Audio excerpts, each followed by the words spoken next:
네, 국내 시장 쟁점 함께 분석해 보도록 하겠습니다. 라이브 이슈 타임인데요. KTB 투자증권 이성훈 과장 전화 연결되어 있습니다. 안녕하십니까? 네, 안녕하십니까? 네, 어제 큰 폭으로 올랐던 삼성전자 조금 더 자세하게 다뤄보고 가도록 하겠습니다. 삼성전자가 어제부터 시작해서 오늘까지 이 삼성 AI 포럼 2019를 개최합니다. 어떤 내용들 지금까지 나왔습니까? 네, 우선 삼성전자 어제 종합기술원 주관으로 삼성전자 서초사옥에서 삼성 AI 포럼 2019를 개최했습니다.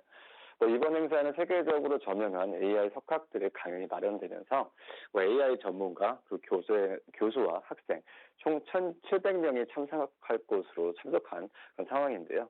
어제 같은 경우에는 딥러닝 기반의 세계 이행, 그리고 자율형 시스템 같은 AI 기술 연구 성과가 좀 발표됐고요.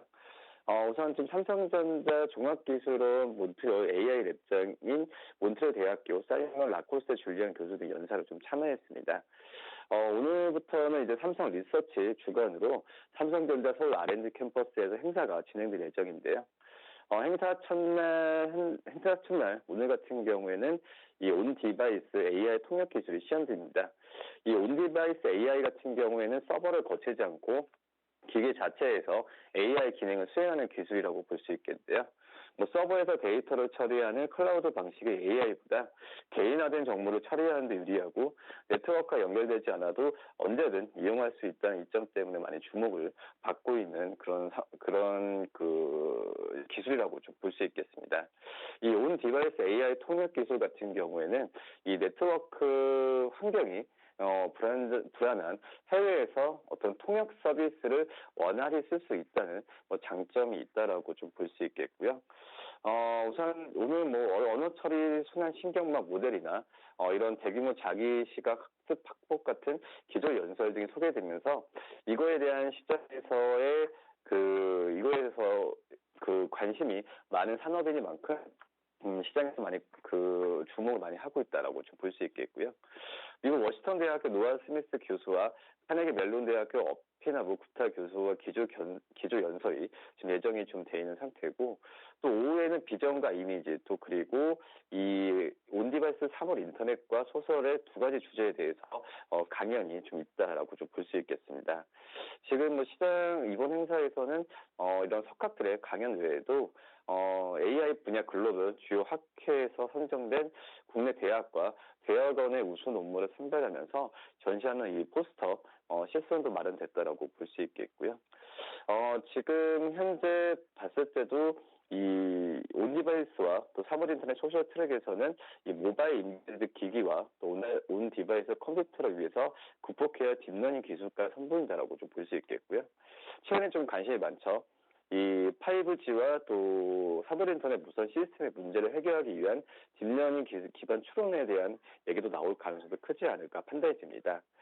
또 그리고 컴퓨터 연산 사회과학 분야도 주목받고 있는 이 대형화 모델링에 관한 최근 동향 같은 강연이 좀 이어진다라고 볼 수 있겠고요. 지금 말씀드렸듯이 온 디바이스에 대한 통역 기술이 이번에 시장에서도 그렇고 주식시장에서 관심이 갖는다라고 볼 수 있는데, 이 삼성전자는 2017년에는 기계 번역, 또 2018년에는 음성인식 기술을 시연한 바 있다라고 볼 수 있겠고요. 우선 이 AI 기술 같은 경우도 이미 사회 전반에 광범위한 영향을 좀 미치고 있는 사항이기도 하겠지만, 세계적 연구자들과 함께 AI 기술 미래 발전 방향을 제시하고 세상을 이롭게 할 수 있는 전략에 대한 고민하는 자리를 좀 만들지 않을까 좀 생각이 되고 있습니다. 그렇기 때문에 올해 이번에 AI 포럼 같은 경우에는 삼성전자의 향후의 비전에 대한 부분을 좀 갖고 가지 않을까 생각이 되고 있고요. 우선 세상을 이롭게 할 수 있는 전략이라는 모토를 세웠기 때문에 삼성전자에 대한 어떤 포부가 좀 크지 않나 이렇게 좀 판단이 됩니다. 네, 삼성전자 AI 포럼 2019 부분을 짚고 왔는데 이제 최근에 좀 시총 상한제에 대한 이야기가 나오면서 조정을 살짝 받기도 했습니다. 어제는 큰 폭으로 오르긴 했지만요. 이렇게 좀 AI 관련 이야기가 계속 나오면 시장에서 계속 큰 힘을 받을 수 있을까요? 지금 현재 삼성전자는 새로운 어떤 먹거리 산업으로 AI 산업을 좀 제시한다라고 좀 볼 수 있겠고요. 우선 지금 AI 기술에 대한 격차도 지금 크게 지금 차이가 없기 때문에 어떤 사활을 좀 걸지 않을까 이렇게 좀 생각이 되고 있고, 최근에 뭐 삼성전자가 뭐 반도체와 어떤 스마트폰에 대한 매출에 대한 비중이 좀 높은 건 사실입니다. 뭐 하지만은 지금 현재 삼성전자 같은 경우에도 이 삼성전자의 어떤 기본적인 사업보다도 신사업에 투자를 많이 한다라고 좀 볼 수 있겠고요.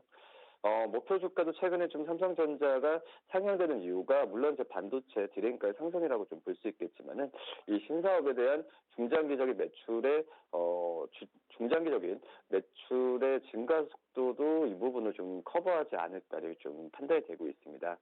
뭐 삼성전자 4분기 때는 반도체 이익 개선이 뚜렷하게 나타날 가능성이 크다라고 볼 수 있겠고, 증권사들 같은 경우도 목표가를 6만 3천 원까지 최고로 좀 잡고 있기 때문에 이 삼성전자가 보유한 어떤 낸드 재고나 이런 부분에 있어서 정상적으로 온다고 한다면 이런 호실적과 목표 주가에 대한 어떤 그 신뢰감이 더 높아지지 않을까 이렇게 좀 생각이 듭니다. 네, 그렇다면 SK 하이닉스도 계속 힘 받을 수 있을까요? 네, 뭐 SK 하이닉스 같은 경우에도 마찬가지라고 좀 볼 수 있겠죠. 뭐 역시 그 시장에서의 SK 하이닉스의 주가도 지금 현재 봤을 때는 좀 긍정적으로 좀 갈 가능성이 좀 높지 않나 이렇게 좀 생각이 좀 되고 있습니다. 뭐 SK 하이닉스 같은 경우에도 삼성전자 주가가 뭐 1년 5개월 만에 최고고 SK 하이닉스 52주 신고가를 쓰고 있는 이런 분위기는 하반기 때, 그러니까 4분기 때죠. 11월과 12월 두 차례 남았는데 좀 긍정적으로 갈 가능성이 있다라고 생각이 되고 있고요. 뭐 디램업황에 대한 개선세, 그리고 지금 현재로 봤을 때도 이 디램업황 개선세는 이 연말에 가더라도 이 가격 상승 추세는 계속 나오지 않을까 이렇게 좀 판단이 되고 있습니다.